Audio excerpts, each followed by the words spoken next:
कौन है ये रिशु श्री उर्फ रिशु सिन्हा। अगर आप इसकी पूरी कहानी को समझेंगे तो आपको समझ में आ जाएगा कि आखिर क्यों इतने मेहनत करने के बावजूद भी आप गरीब रह जाते हैं। क्योंकि देखिए अमूमन गरीब वो रह जाते हैं जो मेहनत नहीं करते हैं, लेकिन गरीब वो भी रह जाते हैं जिसके अंदर टैलेंट होता है और कई दफ्तरों के चक्कर काटते काटते भी जिंदगी उनकी थोड़ी सी गरीबी से ऊपर ही कट जाते हैं। तो आज आपको ये कहानी, क्योंकि 35-38 साल का रिशु सिन्हा जो है वो छपरा का रहने वाला और आज करोड़ों नहीं अरबों का मालिक है। 2 दिनों से पूरे बिहार के सुर्खियों में इसलिए बना हुआ है, पप्पू यादव ने भी आज ट्वीट कर रिशु सिन्हा के बारे में बताया था, क्योंकि विजय सिन्हा के करीबी माने जाते हैं। अब विजय सिन्हा कौन है तो आप जानते हैं कि भाजपा के नेता हैं, साथ ही साथ उप मुख्यमंत्री भी हैं।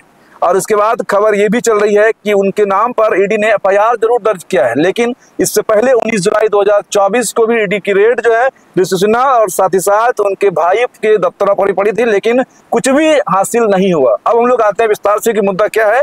मुद्दा ये है, रिशु सिन्हा का काम होता है कि बिहार में कौन से कॉन्ट्रैक्टर को, क्योंकि कॉन्ट्रैक्टरों का एक न्यूज तेजी से वायरल हुआ था, उनकी आवाज भले दब गई। जो मामला था ग्लोबल टेंडर का, कहने का मतलब है कि बिहार में जो भी टेंडर्स होंगे वो छोटे छोटे ठेकेदारों को ना देने के बजाय एक ही बड़े ठेकेदार को दे दिया जाएगा। यानी कि ग्लोबल टेंडर एक ही बार में 500 करोड़ का टेंडर एक पार्टी को दे दिया जाएगा। और उसके बाद जिसको पहले भी ऐसा होता था, केंद्र सरकार करती थी, लेकिन वो बड़े प्रोजेक्ट में होता था, खासतौर पर नेशनल हाईवे में, क्योंकि उसका एक हाईवे का प्रोजेक्ट जो है 7,000 करोड़, 5,000 करोड़, 10,000 करोड़, 20,000 करोड़, लाख करोड़ इतना का होता था।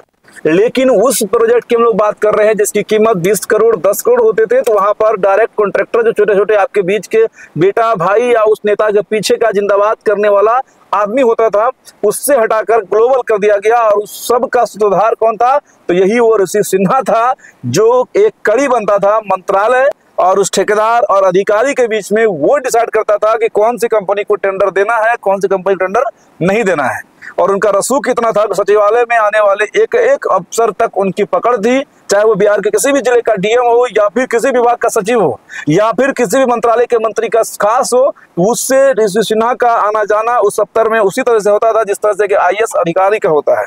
और उनका रुतबा इस तरह का था कि 5-10 साल पहले एक स्कूटर से चलने वाला रिशु सिन्हा के पास अभी लाखों अरबों करोड़ों की संपत्ति जो है वो हो गई, जिस पर कि अब नकेल कसना ईडी ने जरूर शुरू किया है। लेकिन लोगों को इस बात का अंदेशा है कि अगर रिशु सिन्हा मुंह खोलते हैं तो रिशु के मुंह से वो शख्स का नाम आएगा जो शख्स सत्ता में बैठे हुए हैं, उन अधिकारियों के नाम आएंगे जो इस वक्त सत्ता के अधीन रहकर कहीं ना कहीं काम कर रहे हैं और जिसके नाम पर कई सैकड़ों एकड़ अलग अलग जमीन अलग अलग जिलों में है। साथ ही साथ कई ऐसे बड़े बड़े कंपनी के शेयर्स हैं और इस वक्त तक महज 38 साल की उम्र होने के बाद भी वह मात्र 10-5 साल के ही समय में इस बिहार का एक बड़े बिजनेस टाइकून में शामिल हो गया। और उस तक तार जो है अब तेजस्वी यादव ने भी ट्वीट किया है, पप्पू यादव ने भी ट्वीट किया है।